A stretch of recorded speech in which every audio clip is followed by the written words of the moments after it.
as I'm just starting my day out, I check out the truck from the front, looking down underneath to make sure that there's no leaks or any puddles that accumulated there. Could indicate an oil leak or a fluid leak of some kind. Looking to see if the truck is leaning one way or the other. That could be a suspension issue, a tire issue, or anything else. And while I'm here, I'm also getting a good visual on the lenses, on the headlights and the marker lights and everything else to make sure that nothing is cracked or broken. Okay, go ahead.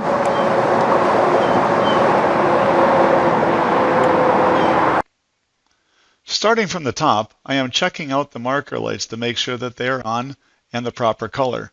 Getting a good visual of the windshield to make sure there is no chips or cracks that I can see. Checking the windshield wiper to make sure that it is present and it is actually making contact with the window. Starting from the top of the engine area, I am checking the air filter to see that it is clean and not obstructed. I'm now checking the air lines to make sure that they are grouped together and making sure that the fittings and connections are tight and there are no cracks in the hoses. Nothing that will indicate that there is a leak.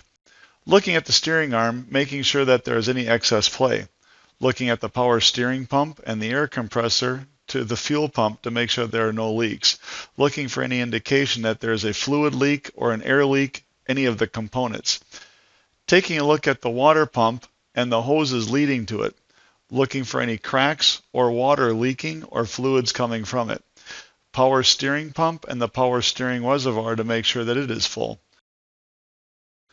Checking the engine oil to make sure that it is full.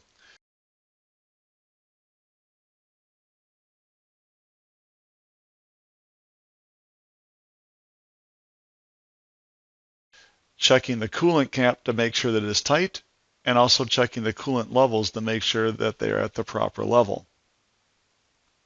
I am now checking all my steering components. I'm checking to see that the steering components to make sure that they aren't loose, making sure that the castle nuts are in place and that the cotter pins are in place holding the castle nuts. I'm also checking the slack adjuster for any excess play. While I am down here, I am also checking the inside sidewall of the tire, looking for any cuts, abrasions, or bulges that may cause a steer tire blowout. At the same time, I can also check to see that my brake drums are clean, clear, and not scratched. And I'm also checking my brake pads to make sure that they are at least 1/4 inch thick. Moving to the outside of the tire, I am checking the tire tread depth to make sure that there is no uneven wear and that the depth is at least 4/32 of an inch deep. I am also checking the outside sidewall of the tire to make sure that there is no cuts, abrasions, or bulges in the tire that would cause a steer tire blowout. I am also checking the lug nuts to make sure that there is no visible signs of looseness. And I'm also checking the hub oil to make sure that there is no leaks. Always inspect the fifth wheel before coupling. I'm looking to make sure that the mounting rail is properly mounted, the bolts are nice and tight, and no sign that anything is coming loose. I'm also checking to make sure that the jaws are free of any kind of debris that would interfere with proper coupling.